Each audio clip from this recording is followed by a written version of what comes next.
Dear African entrepreneur, do you know that you have some habits that are preventing you from making money? They might seem like simple things, but the reality is they are holding you back from true financial success.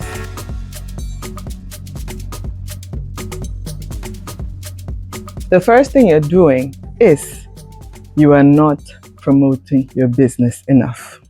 You're not promoting your business enough. You are acting as though your business will magically get customers. Does Oprah stop promoting her show? Does the Duchess of Sussex, Meghan Markle, not promote her new line of business? Why do we think that as small businesses, the little that we do, and I say little, is enough? Just because you've paid for a Facebook ad does not mean you're promoting your business. Just because you tell a few friends and post in your WhatsApp status does not mean you're promoting your business. If your goal is to have a successful business that is making millions, then you need to talk about and promote your business. Talk about it everywhere. And when I say everywhere, talk to the people that you have, talk to the friends that you have, talk to your talk about it at church. Let people know you're available for speaking engagements, you're available for talks, you're available for presentations. Anywhere and everywhere you are available to talk about your business. As my Nigerian friends say, carry your business upon your head. Yes, carry and waka for market. Let people know you are the brand, you're promoting your business, and everywhere they go, they see you. I met up with a friend that I haven't seen in a couple of years just this past weekend. And her first comment was, "Oh, your hair." And I said, "Of course. I have a natural hair business. Surely my hair should always be on point. Surely whenever I meet someone in town and I see that they have natural hair, I should be able to walk up to them and talk to them about their hair." Or for me, at this stage in my business, when people see me, they approach me and they compliment my hair. Then I compliment theirs and I tell them where I get my hair done. And I tell them, it's my business. You should come by. Now, not only does it make me seem approachable and seem warm because that's their first interaction with the business, but 100% they will either go and follow our social media pages or they would even recommend to other people, "Oh, I met this lady. She has this business. You should check it out." That is if it's not applicable to them. But if it's applicable to them, trust me, they'll visit at least once. Now, I can confidently invite them over because I know when they get in, my team will deliver and they'll do a good job. So maybe you're not promoting your business because you're not confident about your business. But if you are, why are you not taking your business World Cup and parading it everywhere? This current economy is one where everyone is starved for attention. It's the attention economy. Every minute of every day is being fought for by companies with more money than you and I could ever have.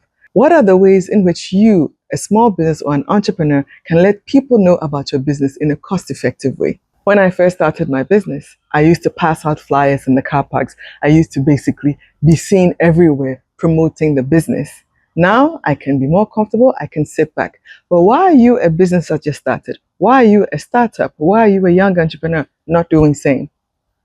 It's not enough to have an Instagram page, to have a website if no one comes there.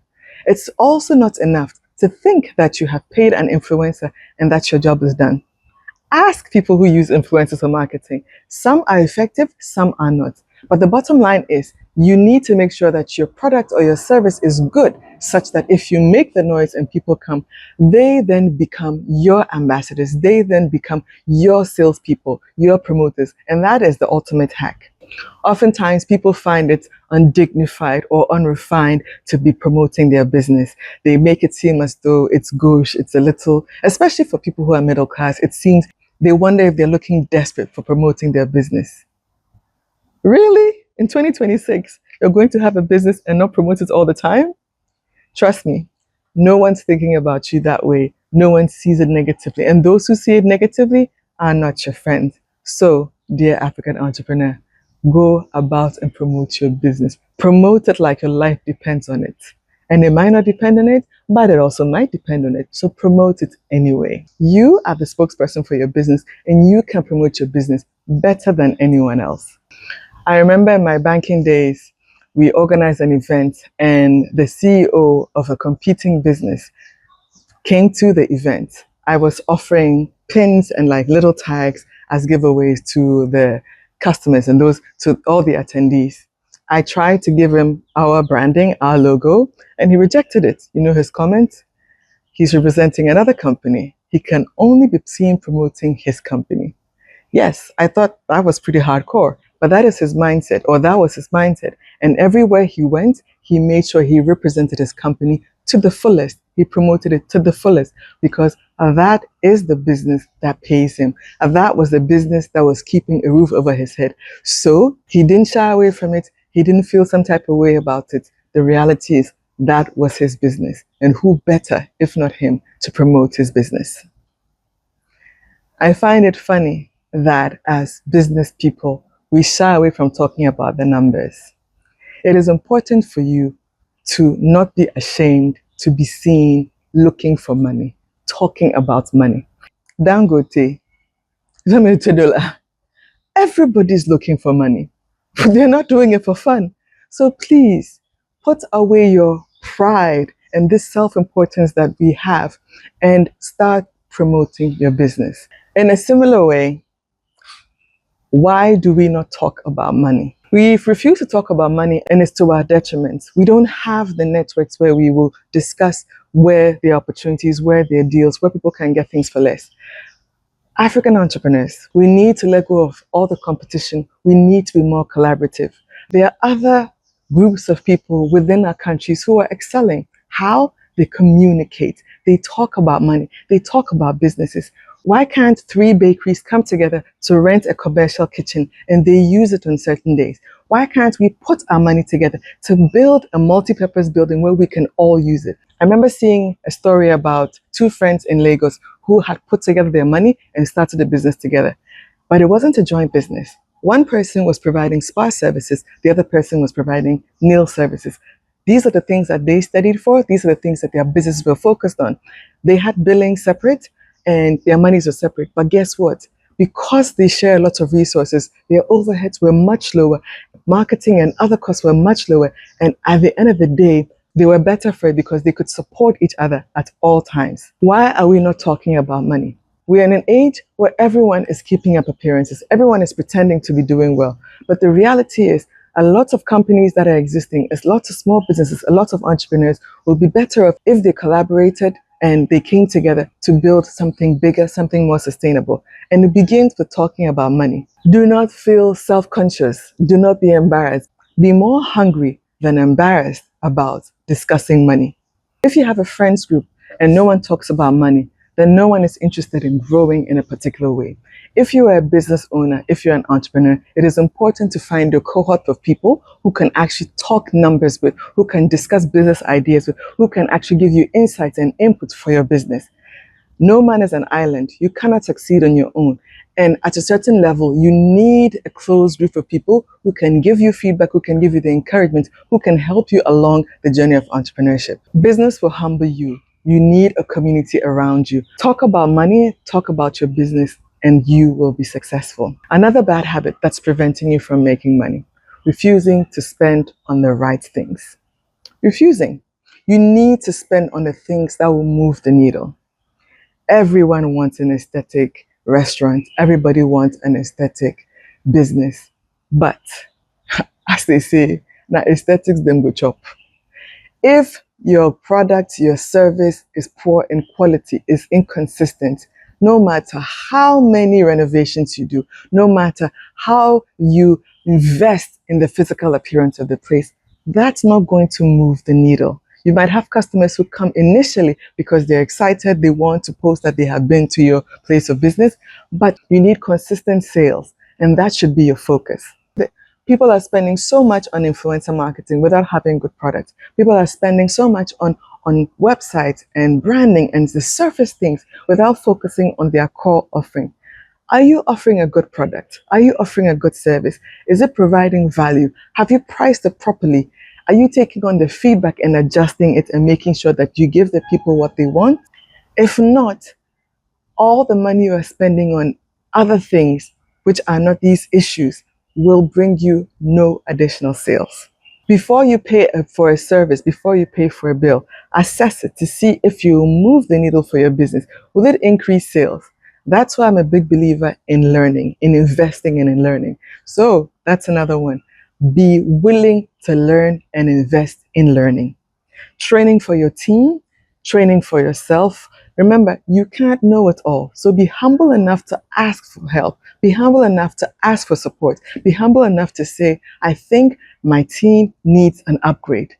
And trust me, your customers will appreciate you for investing in your team.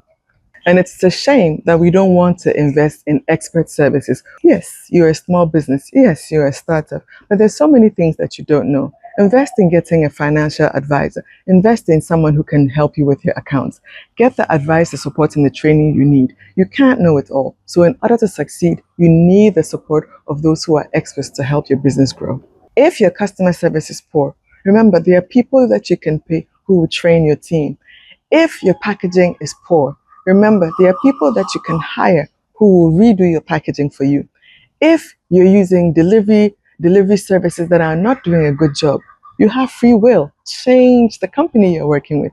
If you have problems with consistency, remember, invest in a star player, invest in a star team, invest in a better chef or cook, or let them go for training. We all hate a restaurant that is aesthetically pleasing, that has the looks and has the vibes, but the food is mid. We need to step away from this. We need to actually make sure that we have businesses that are focused on excellence. Every single purchase, every single expense, you should be thinking, how can I either increase my revenue or reduce my costs? So invest in things that can actually move the needle for your business. Invest in things that can help your business to grow. If you have a purchase coming up, think about it. Will this improve my business? If it won't, then why are you spending on it? I recently took a course in mobile phone photography and editing. Sure, I can always hire someone to do that for me. I can always pay someone and let them do that. But the reality is, I wanted to be able to use my phone very quickly and easy to do things for me. Number one, it will save me money on periodic filming that I would do. And also, it's a skill that can never be taken away from me.